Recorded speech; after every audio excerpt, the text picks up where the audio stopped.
audio jungle.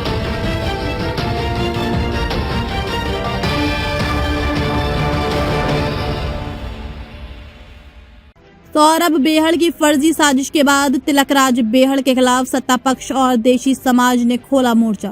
बेटे से संबंध विच्छेद के बावजूद विरोधियों के निशाने पर आए बेहड़, नैतिक जिम्मेदारी पर उठे सवाल। भाजपा नेता राधेश शर्मा का तीखा प्रहार, साजिश को लेकर कांग्रेस और बेहड़ समर्थकों को घेरा। प्रशासनिक कार्रवाई पर सवाल उठाने वाले कांग्रेसी नेताओं पर सत्ता पक्ष का पलटवार।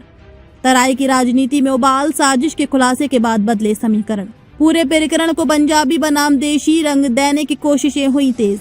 अपनों की ही साजिश में उलझी कांग्रेस पार्टी, बचाव में नहीं सूझ रहा रास्ता। राधेश शर्मा के साथ एकजुट हुआ समाज, साजिशकर्ताओं पर सख्त कार्रवाई की मांग। भारी राजनीतिक दबाव के बीच पुलिस द्वारा किए गए खुलासे की क्षेत्र में चर्चा। डिजिटल प्लेटफॉर्म्स पर विदेश बनाम पंजाबी की जंग ने पकड़ी रफ्तार।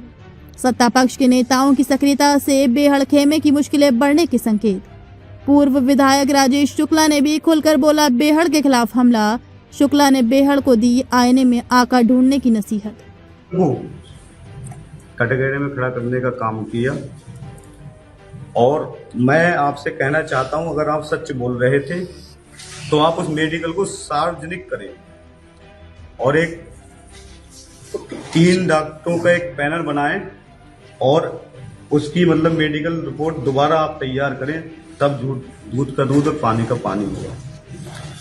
मैं बस इतना ही कहना चाहता हूं कि मुझे जेल भिजवाने की आपको इतनी जल्दी थी कि आपने बरेली में जो मेरी बहन वहां की पार्षद हैं, उनके घर पर आपने 2 गाड़ी पुलिस भेज दी, पुलिस घुसा दी। तो इसका हिसाब कौन देगा बेहड़ जी? मैं बस बेहड़ जी से ये पूछना चाहता हूं, जो आपने मेरे बहन के घर पर पुलिस भेजी, इसका हिसाब कौन देगा? आपने अपने बेटे का नाम श्रवण कुमार के नाम से आपने एक उपाधि दी थी कि मेरा बेटा एक श्रवण कुमार है। तो मैं आपसे इतना ही कहना चाहता हूं कि मेरे परिवार की आपने चिंता क्यों नहीं की? मैं भी तो एक कांग्रेस का कार्यकर्ता था, छोटा कार्यकर्ता था। मेरी भी 2 पुत्री हैं, वाइफ है, माँ है। आपने मेरे परिवार की बिल्कुल भी चिंता नहीं की। आपके बेटे का क्या इतिहास है वो पूरा शहर जानता है और ये सबको पता है। आप केवल एक जाति विशेष की राजनीति करते हो बेहड़ जी। आपको देसी समाज से कोई मतलब नहीं है, कुर्मी समाज से कोई मतलब नहीं है, पूर्वांचल समाज से कोई मतलब नहीं है।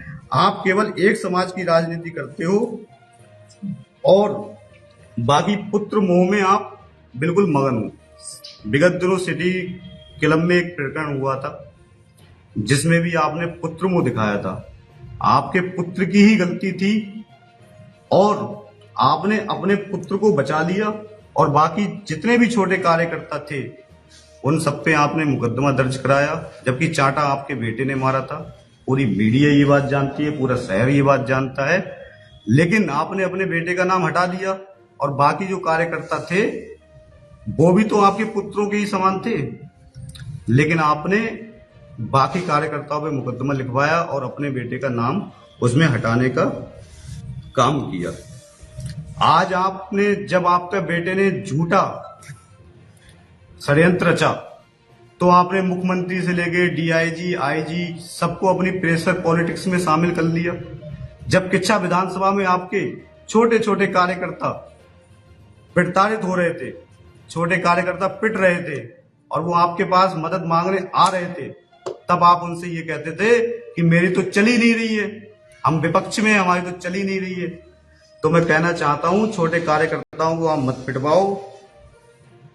और आज आप कह रहे हो जब आपके बेटे पे हमला हुआ तो आपने पूरी मीडिया, एसपी, डीआईजी, मुख्यमंत्री सब आपकी सुनने लगे।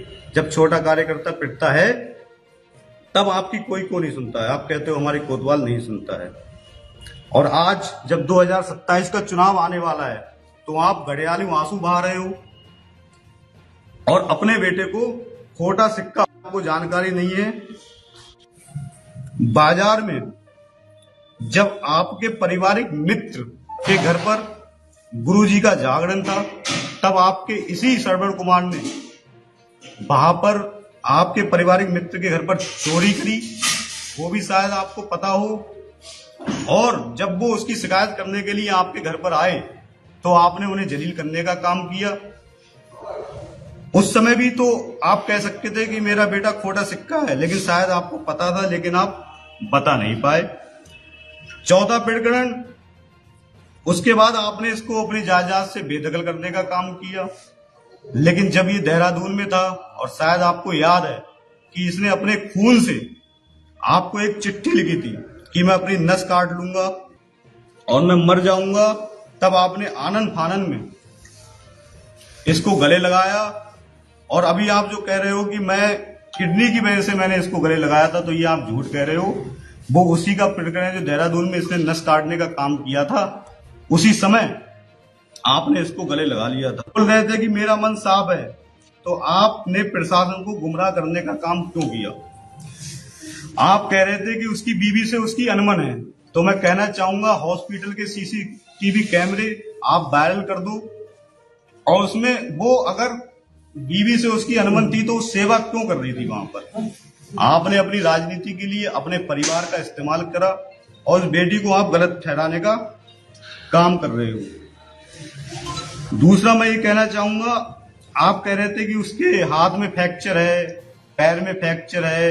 ये बात आपने सभी लोगों से छुपाई आपने, क्योंकि जब पुलिस ने इसका खुलासा किया तो वो हॉस्पिटल से इतनी तेज भागा वहां से कि शायद फ्रैक्चर वाला व्यक्ति इतनी तेज वहां से नहीं भाग सकता।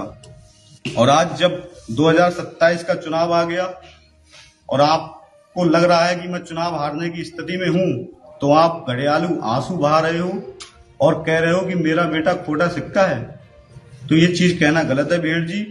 और मैं एक कमजोर वर्ग से आता हूं, शायद इसलिए आपने मेरे को 2 दिन 1 रात पुलिस में हवालात में बैठाने का काम किया।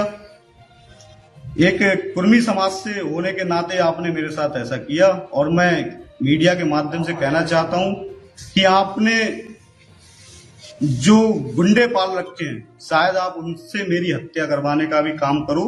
जोड़कर विनती करना चाहता हूं भेड़, मैं कहना चाहूंगा, आपने आज उससे पल्ला झाड़ लिया कि वो मेरा खोटा सिक्का है। मुझे उसका पूरा शहर जानता है, जिनसे पैसे उधार लिए हैं, ऐठे हैं, उनके पैसे कौन देगा? शायद मुझे तो यही डर है कि पूरे शहर से उसने जो पैसे ले रखे हैं, इसी कारण आप उनसे पल्ला झाड़ रहे हो कि मुझे वो पैसे नहीं देने पड़े। और मुझे तो डर ये भी है भेड़ जी कि शायद आप अपने बड़े बेटे के लिए भी कल को खोटा सिक्का नहीं कहने लगे, क्योंकि पूरा शहर जानता है एलांस कॉलोनी में जो आपकी कोठी थी वो आपने बेची है। और आपने किस किस को कोठी बेचकर पैसे दिए हैं वो शायद आप भी जानते होंगे। कहो तो मैं प्रमाण भी दे दूंगा। इसलिए मैं कहना चाहता हूं कि आपके दोनों बेटे भले ही आपके लिए खोटा सिक्का हो, लेकिन मैं अपने परिवार का सोने का सिक्का हूं। इसलिए ये सब गलत काम मेरे साथ आप मत करो। बस मैं इतना ही आपसे कहना चाहता हूं। नंदकिशोर जी, सत्ता की ही साजिश, उन्हीं के लिए साजिश रची, उन्हीं पे पुलिस ने एफआईआर नहीं करी, इसके लिए क्या करेंगे? नहीं तो एफआईआर उन्होंने दी कहां? पुलिस ने उन पर मुकदमा दर्ज क्यों किया? नहीं तो इसमें उनने क्या है ना, प्रेशर में ले लिया, सबको प्रेशर में ले लिया। जबकि सौरभ भेड़ पे भी मुकदमा साजिशकर्ता का होना चाहिए था ना। तो ये तो पुलिस को उनने, वो तो मैं तो शुक्र मनाता हूं हमारे जिले के जो ईमानदार एसएसपी हैं मणिकांत मिश्रा जी, उन्होंने निष्पक्ष जांच की और मुझे वहां से छोड़ दिया गया। नहीं तो इनका प्लान तो पूरा मुझे जेल भेजने का था। भेड़ जी ने तो पूरी ये कथा ही रची थी कि इसको जेल भेजेंगे हम। नहीं तो पूर्वांचल समाज के लोगों के घर पुलिस जा रही है, देसी समाज के लोगों के घर पुलिस जा रही है, मेरे घर पुलिस जा रही है। मैं कुर्मी समाज से आता हूं, तो दुश्मनी तो सौरभ भेड़ की पंजाबी समाज के लोगों के साथ भी तो थी। उनके घर पुलिस क्यों नहीं गई? क्योंकि भेड़ जी तो एक जाति की राजनीति करते हैं ना। पुलिस की निष्पक्ष जांच है, आप कह रहे हैं पुलिस की निष्पक्ष जांच है, जो सौरभ भेड़ में मुकदमा नहीं। अभी तो पुलिस ही जान सकती है कि क्या है क्या नहीं है। इस बारे में तो मैं कुछ नहीं कहना चाहता हूं, लेकिन मैं एसएसपी साहब का धन्यवाद करना चाहता हूं कि उन्होंने निष्पक्ष जांच की और मुझे वहां से छोड़ा गया। क्या लगता है आपको, जांच के बाद लगभग जांच प्रक्रिया पूरी हो चुकी है, सौरभ मेहर पर मुकदमा होगा या नहीं होगा? मुझे तो नहीं लगता कि सौरभ भेड़ पे मुकदमा हो, लेकिन मैं तो यही कहना चाहता हूं कि सौरभ भेड़ पे मुकदमा होना चाहिए, उसे भी जेल जाना चाहिए, ताकि आगे को कोई ये कदम ना उठा। अभी शुक्ला जी ने प्रेस वार्ता की, उन्होंने कहा इनका नार्को टेस्ट होना चाहिए, क्या कहना? बिल्कुल होना चाहिए, मैं शुक्ला जी की बात से सहमत हूँ, इनका नार्को टेस्ट होना चाहिए, दोनों बाप बेटों का होना चाहिए। और मैं तो ये भी कहना चाहता हूँ अपने संगठन से, अपने एसएससी प्रदेश अध्यक्ष जी से और राष्ट्रीय अध्यक्ष जी से कि तत्काल इन दोनों बाप बेटों का इस्तीफा ले लेना चाहिए, इन्हें कांग्रेस पार्टी से बर्खास्त कर देना चाहिए। क्या लगता है आपको एक पारिवारिक विवाद था या कोई राजनीतिक लाभ लेने का उनका कोई मंशा थी? विवाद पारिवारिक नहीं था, ये राजनीतिक लाभ लेने का विवाद था। लेकिन जब ये मैटर खुलता हुआ देखा गया तो इसमें परिवार को ढकेल दिया गया। हलवाई जी, आपने यहाँ प्रेस की है और आपने ही पार्टी को भी है और आप एक पार्टी के ते बाद आपने जो है पार्टी में जो थोड़ा कोई बात कही लगे ना, मैं जेल गया ना, मुझे थाने में 2 दिन बैठाया गया। पार्टी को तो मैं बाद में बताऊंगा ना, पहले मैं अपनी प्रतिभा प्रेस के माध्यम से लोगों तक पहुंचाऊं कि मेरे साथ कांग्रेस के विधायक ने अत्याचार किया और क्यों किया। मतलब पार्टी हाईकमान ने कहा कि आपको पार्टी फोरम पर कार्रवाई कर दे, तो पार्टी नहीं, कोई दिक्कत नहीं है, पार्टी अगर कार्रवाई करती है तो आप इस बात को हाईकमान तक लेकर जाएंगे? बिल्कुल जाएंगे। मैं तो कहूंगा कि बाप बेटों को इस्तीफा देना चाहिए। बाप बेटे का नाम स्पष्ट कीजिए। सौरभ राज बेहड़, पुत्र तिलक राज बेहड़, इच्छा विधायक और वार्ड नंबर 39 से पार्षद सौरभ राज बेहड़ को तत्काल प्रभाव से पार्टी फोरम में जाके अपना इस्तीफा दे देना चाहिए और सार्वजनिक करना चाहिए। ऐसे लोगों की कांग्रेस पार्टी में कोई जगह नहीं।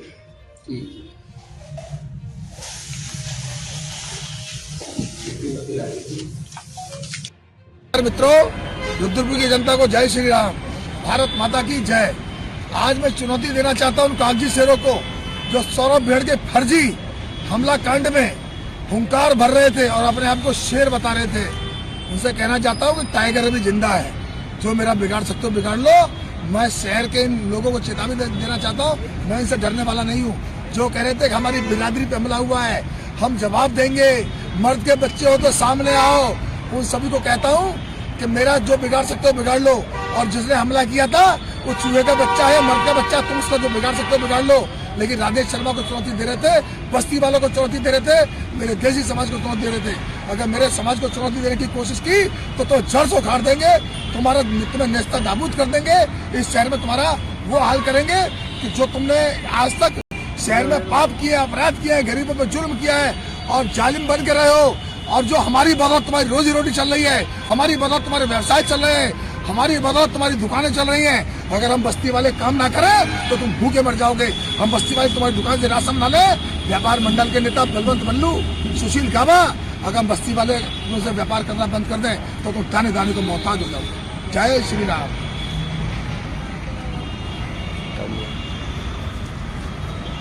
बड़े खेद का विषय है भाई साहब, राजेश शर्मा जी का जो रोष है, मेरा कहना है वो रोष बिल्कुल जायज है।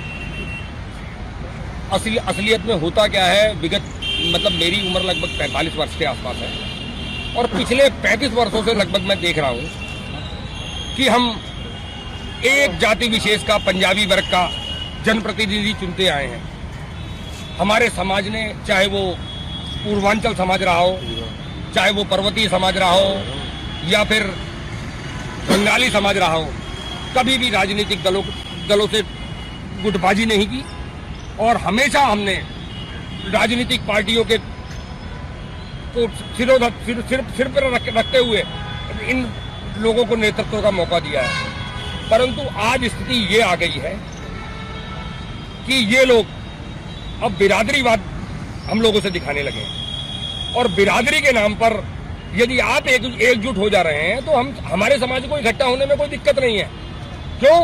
नेता बनाने वाले हम, पब्लिक इकट्ठी करने वाले हम, मुकदमे झेलने वाले हम, दुनिया भर में विवाद लेने वाले हम, फेसबुक पर भलाई बुराई लेने वाले हम, सब कर्म करने के बाद हम आपको नेता बनाते हैं। और उसके परिप्रेक्ष्य में यदि हमारा किसी उससे विवाद हो जाता है, अभी मिंटू जौहरी का एक कांड हुआ है, इसमें खेड़ा में पंजाबी समाज के व्यक्ति ने, मिंटू जौहरी ने 27 लगभग 2.5 साल का बच्चा गोद में ले रखा था और 2 भाइयों ने मिलकर उसे बुरी तरह मारा।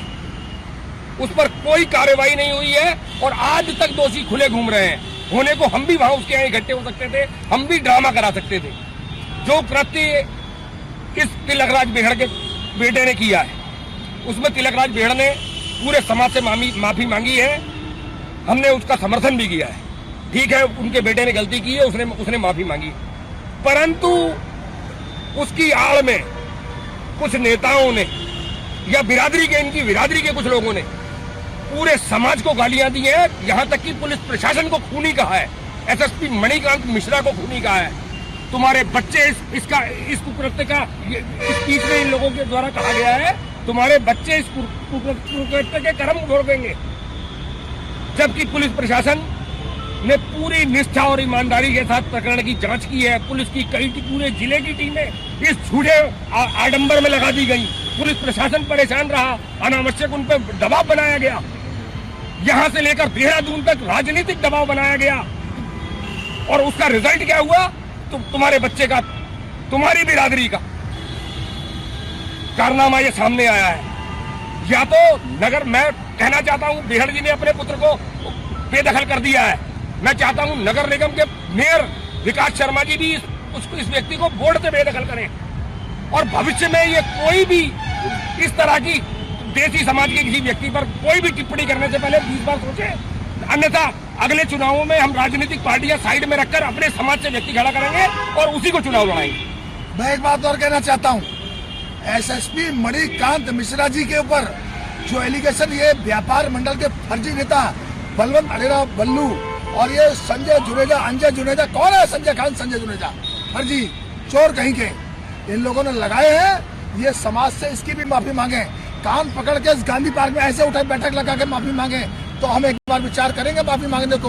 हम तिलकराज बेहड़ की माफी पर इन लोगों को माफ करने वाले नहीं है, और इनकी हैसियत है तो बस्ती वालों से व्यवहार बंद करें, बस्ती वालों से लेन देन बंद करें, बस्ती वालों से अपने काम बंद करें। बस्ती वालों को गाली देते हैं, देशों को गाली देते हैं और पंजाबी बनते हैं। हम किसी समाज के विरोधी नहीं है। पंजाबी समाज में वो लोग हमारे भाई हो सकते हैं जो लोग ईमानदारी से देसी समाज का सम्मान करते हैं। हम पंजाबी समाज के विरोधी नहीं है, मगर ये लोग देसी समाज को अगर ऐसे जूते के नीचे मसलना चाहते हैं, मेरा पैर दिखाइए आप, ऐसे जूते के नीचे मसलना चाहते हैं और चाहते हैं तो जूते नीचे दबा के रखें। उनको मैं कहना चाहता हूँ, तुम कितने भी बड़े शेर हो, मैं इस समय गांधी पार्क में खड़ा हूँ, मैं का दूध पिया था कि मेरा बिगाड़ लो। तुम जैसे शेरों को चेतावनी दे रहा हूँ, टाइगर भी जिंदा है, राधेश शर्मा का बाल बाका नहीं कर सकते। जो कांग्रेस की सरकार थी तो हम नहीं डरते थे, सपा में रह के हम नहीं डरे, आज तो हम भाजपा में है, लेकिन हम पार्टी का मुद्दा उठाना नहीं चाहते। हम सिर्फ ये कहना चाहते हैं, बल्लू भाई तुमने कई गरीब मजदूरों के पैसे मारे हैं, अपने कई गरीब मजदूर कर्मचारियों को चोरी के आरोप में फंसाया है, कई रोमपुरे के लोगों को परेशान किया है, कई बस्ती के लोगों को परेशान किया है, कई अपने देसी समाज के, कोली समाज के, गंगवार समाज के लोगों का तुमने अपने दुकानों पर काम करा के उनके साथ मारपीट की है, तुमने उनके पैसे मारे हैं, उनका शोषण किया है, उत्पीड़न किया है। और जितने नेता बन रहे हैं, ये जो टाइगर बन रहे हैं, पता नहीं क्या क्या बन रहे हैं, ये लोग हमारे समाज के तो दुश्मन है, ये इस शहर के अमन के भी दुश्मन है। आज हमने किसी खत्री समाज के आदमी को गाली नहीं दी, अपशब्द नहीं के, सबको हाथ जोड़ के प्रणाम किया, पूरा हाथ जोड़ के प्रणाम किया। और हाथ जोड़ के प्रणाम करने के बदले ईमानदार एसएसपी को चैलेंज कर रहे हो, हमारे बस्ती वालों को गालियां दे रहे हो और कह रहे हो हमारी बिरादरी पे हमला है, और तुम्हारी बिरादरी पे हमला करने वाला आ गया है, दिखा दो क्या करोगे। हम शेर हैं, हम हुंकार भर रहे हैं, और जो हमलावर में हिम्मत है तो सामने आए। अब कहाँ गए गीदड़ की औलाद, कहाँ है गीदड़ जो हुंकार भर रहे थे, बिगाड़ के दिखाए इंदल नारंग का। तुम्हारा रिश्तेदार इसलिए नहीं बिगाड़ोगे, तुम्हारी बिरादरी कैसे चुप हो, सालों कमीनों कुत्तों सुअर हरामजादों। अगर कोई बस्ती वाला होता तो उसकी एस्टेसी कर देते।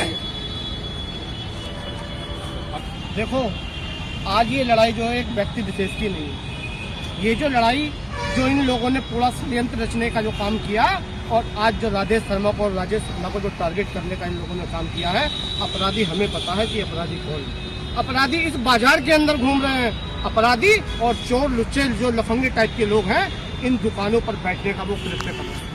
अगर कोई भी इनकी दुकान पर बढ़कर कोई काम करता है और जब उसका तनख्वाह का समय आता है तो ये उसको चोर घोषित करने का काम करते हैं। आज मैं इस रुद्रपुर का बच्चा दीपक सागर इस रुद्रपुर में ही पैदा हुआ हूँ, और रुद्रपुर की मार्केट में मेरी दुकान है। मैं इनके एक व्यक्तिगत कृत्य को बहुत बारीकी से जानता हूँ, इन्हीं के बीच में पैदा हुआ हूँ, इन्हीं के बीच में रहता हूँ, मुझे इनका एक एक पूरे मामले की जानकारी है। जब इनके वर्ग विशेष पर कोई टारगेट करता है तो ये सारे लोग राजनीतिक दलों से हटकर एक होने का काम करते हैं। आज मैं अपने पूरे समाज से ये कहना चाहता हूँ, हाथ जोड़कर मेरा विनम्र निवेदन है कि आज आपको सबको एक होने की आवश्यकता है। जैसे आज राधेश शर्मा जो बस्तियों का नेता है, जो गरीबों की आवाज को उठाने का काम करता है, जो इन लोगों ने उसको दबाने का, कुचलने का जो प्रयास किया है, ये एक राधेश शर्मा की लड़ाई नहीं, ये एक दीपक सागर, ये क्या विजय वाजपेयी और ये क्या नाम है अजय जी की लड़ाई नहीं है। ये सारे वर्ग विशेष के लोगों की लड़ाई है। जो बेचारे को इतने मजलूमी आदमी को, जो गंगवार को इन्होंने उठाने का काम किया, उसका पूरा परिवार बेचारा आज पीड़ित है और रो रहा है, रो के बिलख रहा है। 6 महीने की बेटी है, 6 महीने की बेटी है। उससे उस परिवार से पूछो कि उस पर क्या बीत रही है। अपराधी हमें पता है कि अपराधी कौन है, मगर हमारा मुंह न खुलवाए। जो लोग अपने आप को ईमानदार कहते हैं, सारे चोर टाइप के लोग इनके अंदर हैं और अधिकारियों गलत काम ये करते हैं, अधिकारियों पे अनावश्यक दबाव बनाने का ये काम करते हैं। विजय फुटेला सुन ले मेरी आवाज, तू वही है जो कोरोना काल में जो राशन बंट रहा था, राशन की किटों में से चोरी का माल खा रहा था, तेरे पर मुकदमा दर्ज हुआ हो। भले ही तो मुकदमा सबूतों के आधार में तेरे पर छूट गया हो, तुझे आधार है, तुझे सरकार ने अधिकार दिया, तुझे पब्लिक ने आधार दिया बोलने का। अरे चोर कहीं के, गरीबों का राशन खाने वाले, होश में रहो। जो कल जो यहाँ के नेता ने जो मांग उठाई है कि मैंने अपने परिवार से अपने बेटे को अलग कर दिया, अलग करने की प्रक्रिया वो नहीं होती है। अलग करने की प्रक्रिया ये बनती है कि आज उसे वर्तमान में किसी अन्य विधानसभा से चुनाव लड़ने की तैयारी है, तब उसने अपने घड़ियालू आंसू बहाकर लोगों को गुमराह करने का जो काम कर रहा है। मैं चाहता हूँ पूरे समाज के अंदर वो अपने कान पकड़कर अपने खुले रूप से ये कहे कि मैं अपने बेटे को चल अचल संपत्ति से पूरा बेदखल करता हूँ, और जो कानूनी कार्रवाई उस पर बनती है, उस पर मुकदमा, पुलिस प्रशासन उस पर मुकदमा पंजीकृत करके उसे तुरंत तत्काल प्रभाव से जेल भेजे, तब मैं मानूंगा कि अब किसी बाप ने अपने बेटे को बेदखल करा। ये खाली घड़ियाली आंसू है, लोगों को चूतिया बनाने का धंधा है, खाली गुमराह करने का काम किया जा रहा है। इससे हम लोग संतुष्ट नहीं है, और जिस तरीके से उन्होंने बोला पूरा गलत है। मैं उसको बिल्कुल नहीं मानता कि उनकी पूरे बेटे, अपने बेटे के लिए सहानुभूति दिखाए। अगर हम उस जगह पर हमारे लोग होते या कोई होता, तो आज ये लोग हमारे पूरे परिवार को नस्ते नाबूद कर देते। मैं बिल्कुल जायज तरीके से कह रहा हूँ। तिलक राजपूत जी से बहुत सीनियर विधायक है, मेरा हाथ जोड़कर विनम्र निवेदन है कि उनको पूरी तरीके से अपने बेटे को चल अचल संपत्ति से बिल्कुल बेदखल करें पूरी, और प्रशासन से और एसएसपी साहब से ये करबद्ध निवेदन करें वो कि मेरे बेटे पर जो भी कार्रवाई बनती है उस पर कार्रवाई की जाए और उसको जेल भेजा जाए, ताकि इसमें अब दोबारा कोई इस तरीके का कृत्य इस रुद्रपुर महानगर में ना करता। आगे से किसी बस्ती वाले को फंसाया, मैं फिर चेतावनी देता हूँ इन लोगों को, आगे से किसी बस्ती वाले फंसाया या किसी पर जुल्म किया तो हम दलगत भावना से ऊपर उठकर उस बस्ती वाले का साथ देंगे, चाहे वो किसी बिरादरी का हो। हम बस्ती वाले एक हैं, हम बस्ती वाले एक रहेंगे, और जो बस्ती वालों को चुनौती देगा उसको हम नस्ता नाबूद मिटा देंगे। इससे एक और साबित होता है कि अगर किसी का भी बड़े नेता का अगर बेटा होगा, अगर वो कुछ भी कर दे, कुछ भी कर दे, पाप कर देगा, कोई भी पाप कर दे, लेकिन उसके लिए खिलाफ पुलिस प्रशासन कोई भी कार्रवाई नहीं करेगा। एक अच्छा खासा हट्टा कट्टा इंसान आईसीयू में 3 दिन तक लेटा रहता है और पूरे प्रशासन यहाँ से लेकर देहरादून तक परेशान होता है। और हॉस्पिटल वाले, हमारे कुटिला हॉस्पिटल वाले, उसको इन्हीं की बिरादरी वाले 3 दिन तक, 3 से 4 दिन तक उसको आईसीयू में लिटाए रखते हैं। तो वो किस चीज के डॉक्टर हैं? डॉक्टर को तो ये पता होता है कि बंदा कब मरने वाला है, कब जिंदा वाला है, लेकिन वो अच्छे खासे हट्टे कट्टे इंसान को 3 दिन तक लिटाए रखा, और चौथे दिन जब इस खुलासा हुआ, प्रकरण का वो खुलासा हुआ तो वो अपने आप का घर चला जाता है अपने पैरों पे। तो मैं पूछना चाहता हूँ ये किस चीज के डॉक्टर हैं? हॉस्पिटल पे भी प्रबंधन पे कार्रवाई होनी, हॉस्पिटल पे भी कार्रवाई होना चाहिए। हाँ, हॉस्पिटल बिल्कुल सही बात कही है भाई आर्यपाल जी ने। इस हॉस्पिटल प्रबंधन पे भी कार्रवाई होनी चाहिए, और 120B के अंतर्गत अपराधी बनाना चाहिए। चोरी करना, चोरी में सहयोग देना, चोरी का माल बरामद होना, तीनों बराबर के जुर्म होते हैं। यदि आईसीयू में जो रखा गया, आईसीयू में जो फुटेला हॉस्पिटल में रखा गया है, इसकी सीएमओ द्वारा जांच होनी चाहिए, और इस हॉस्पिटल का लाइसेंस सस्पेंड होना चाहिए। एसएसपी श्रीमान मणिकांत मिश्रा जी से निवेदन है उसका पुनः एक मेडिकल कराएं पैनल के तहत, और हॉस्पिटल ने अगर फर्जी हड्डी टूटा दिखाया है, फर्जी कुछ दिखाया है, तो हॉस्पिटल के खिलाफ कार्रवाई करें। धन्यवाद। जय श्री राम। ऐसी खबरों से जुड़े रहने के लिए देखते रहिए यूएस टीवी और चैनल को सब्सक्राइब करिए।